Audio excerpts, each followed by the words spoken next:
Hello, I am mister बेटी vampire and आज का हमारा क्वेश्चन है कि 850 लागत वाली एक वस्तु पर क्रमानुसार 5% और 10% की छूट दी जाती है। तदनुसार उस वस्तु का वर्तमान लागत में क्या होगा? ठीक है, 850 लागत वाली वस्तु है। ठीक है, इस पे कितने परसेंट छूट दे रहे हैं? पहले 5% छूट की छूट दे रहा है। 5% यानी कि क्या हमने बोला था पहले भी कि 100 में से 5 माइनस कर लो, जितना परसेंट का छूट है, और क्या करना है अपॉन में 100 कर लो। फिर सेकंड छूट क्या दे रहा है? 10% की छूट दे रहा है, यानी कि 100 में से 10 माइनस कर लो, अपॉन में 100 कर लो। तो इसको सॉल्व कर लो, हमारा वही पूछ रहा है ना, आंसर आ जाएगा। तो क्या हो जाएगा? 850 मल्टीप्लाई 95/100 मल्टीप्लाई 90/100। ये दोनों जीरो कटा देते हैं, ये जीरो एक गया, एक ये बचा क्या? 85 मल्टीप्लाई 95 मल्टीप्लाई 9/100। 17 पच्चे 85, 20/500। ठीक है, अब हमारे पास क्या बचा? 1795। अच्छा अभी कटेगा ना, कहाँ गया? अच्छा यहीं कटा लेते हैं, मल्टीप्लाई 9/20। पंचों का 20, 19 बचे 95। तो अब क्या बचा? 17 मल्टीप्लाई 19 मल्टीप्लाई 9 अपॉन में 4। अब देखो 17 नमा क्या होता है? 153 होता है। 153 मल्टीप्लाई 90 अपॉन में 4, यानी कि क्या हो जाएगा? 153 का 19 से मल्टीप्लीकेशन कर लेंगे, 7 2 4 13, यानी कि 153, यानी कि 7092 2907। ठीक है, 2907। तो हम क्या लिखेंगे यहाँ पे? 2907 अपॉन में 4। एग्जैक्ट वैल्यू तो मिलेगी नहीं हमें, कहाँ गया क्वेश्चन? पॉइंट में ही आएगा, तो पॉइंट में एक ही ऑप्शन है हमारा, बी। तुम्हारा आंसर कौन सा होगा? बी। कटा के चेक कर लेते हैं। 728, 8 2 6 7 5, ये होगा 7265 पॉइंट में, ये होगा, यही भी आंसर है। तो अगर क्वेश्चन ऐसे है कि 850 वाली वस्तु है और उसको क्रमिक छूट मिल रहा है, पहला छूट मिल रहा है 5%, 10% या कोई भी परसेंट, X%, Y% कुछ भी हो, तो मान लो अगर मूल्य P है और फर्स्ट डिस्काउंट हमको मिल रहा है X, तो हम क्या करेंगे? 100 माइनस X कर लेंगे, अपॉन में 100 कर लेंगे, और फिर क्या करेंगे? 100 माइनस Y अपॉन में 100 कर लेंगे, और इसको सॉल्व कर देंगे तो हमारा क्या होगा? आंसर आ जाएगा। ठीक है, वहीं किया हुआ है। 100 माइनस 5% यानी 5, उनमें 100 माइनस 10/100, यानी कि ऐसे बाकी calculation, division, multiplication. Next question देखते हैं।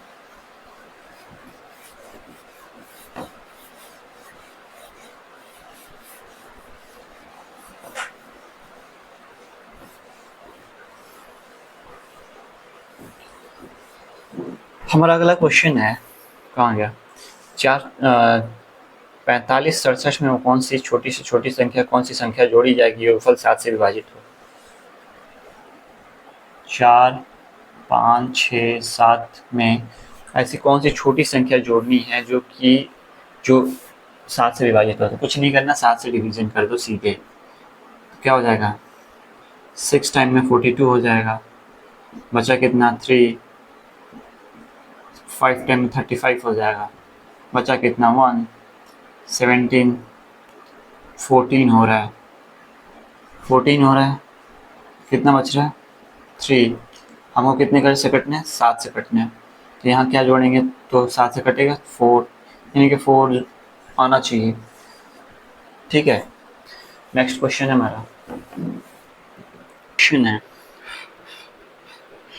कि यदि कोई व्यक्ति एक वस्तु 480 में बेचने पर 20% हानि उठाता है, तो उसे 20% लाभ कमाने के लिए कितनी कीमत, किस कीमत पर बेचनी पड़ेगी? मतलब समझो, तो मान लो कि एक काम करेंगे, सबसे पहले क्या करेंगे? मान लेते हैं क्रय मूल्य यानी क्रय मूल्य यानी कि CP पोस्ट प्राइस हमारा क्या है 100% है। कितना है परसेंट बनाएंगे इसको, ठीक है, परसेंट पे इजीली बन जाता है, मज़ा आता है बनाने में। 100% मान लिया हमने क्रय मूल्य, ठीक है। अब देखो 20% लॉस कर रहा है, यानी कि 80% का कितने, 80% का खरीद रहा है, 80% खरीद रहा है तो कितने का पड़ रहा है 80% का, मतलब 480 का। तो ये 80% इक्वल टू क्या हो जाएगा 480। तो 1% इक्वल टू क्या हो जाएगा 480 अपॉन 80, 0 से 0 कैंसिल, 86 48 हो जाएगा, यानी 1% इक्वल टू कितना है 6, यानी कि 100% इक्वल टू, यानी कि 6 मल्टीप्लाई 100 यानी कि 600। तो हमारा क्रय मूल्य कितना आ रहा है 600, CP पोस्ट प्राइस 600। अब देखो हमारा 100% इक्वल टू आ गया 600, ठीक है। अब हमको क्या करना है 20% लाभ कमाना है ना, तो 20% लाभ कमाना है तो क्या 100% में प्लस 20 कर लेंगे, यानी कि 120% हमको चाहिए। तो 100% इक्वल टू 600 है, यानी कि ऐसे कर लेते हैं 100% इक्वल टू, ये निकालना है हमको 100% इक्वल टू 600। तो 1% इक्वल टू 600 अपॉन में 100, 0 कैंसिल, यानी कि 1% इक्वल टू कितना आ गया 6। तो 120% इक्वल टू क्या हो जाएगा 6 मल्टीप्लाई 120, यानी कि बच्चे 72, 720 हमारा आंसर होगा। है कोई ऐसा आंसर ऑप्शन सी? ईजी है, बहुत ईजी है। मान लेंगे कोस्ट प्राइस हमारा क्या है 600, सॉरी 600 नहीं 100% है, ठीक ठीक है। अब 20% हम क्या कर रहे हैं लॉस कर रहे हैं, तो हमने 20% लॉस कर दिया, तो बच्चा कितना 80%, 80% का हम लोग क्या कर रहे हैं बेच रहे हैं, तो वो 480 का पड़ रहा है, 480 को का बेचा जा रहा है, यानी कि 80% इक्वल टू 480। तो 1% इक्वल टू 480 बटा में 80, 0 से 0 कैंसिल, 48, यानी कि 1% इक्वल टू 6, यानी कि 100% इक्वल टू 6 गुणे मल्टीप्लाई 100 यानी कि 600, यानी कि 100% इक्वल टू 600। यानी कि अब ये हो गया, तो हमको क्या निकालना है इसका 120%, यानी प्लस 20% करेंगे, यानी कि 120% पूछ रहा है। तो वहीं यहाँ लिखे हैं 100 प्लस 20% यानी 120%, 120% निकालना है। तो 100% इक्वल टू क्या है यहाँ पे 600, और 1% तो 1% इक्वल टू 600 बटा 100, यानी कि डबल जीरो कैंसिल, यानी कि 1% इक्वल टू 6। तो 120% इक्वल टू 6 मल्टीप्लाई 120 यानी 720, ठीक है। आज के लिए बस इतना ही करते हैं, कल देखा जाएगा, कल हो सकता है कोई टॉपिक पढ़ा जाएगा। क्वेश्चन बहुत हुआ, एक आधे टॉपिक चले फिर से, बीच बीच में क्वेश्चन चलते रहेंगे और टॉपिक वाइज भी चलता रहे तो बेहतर है।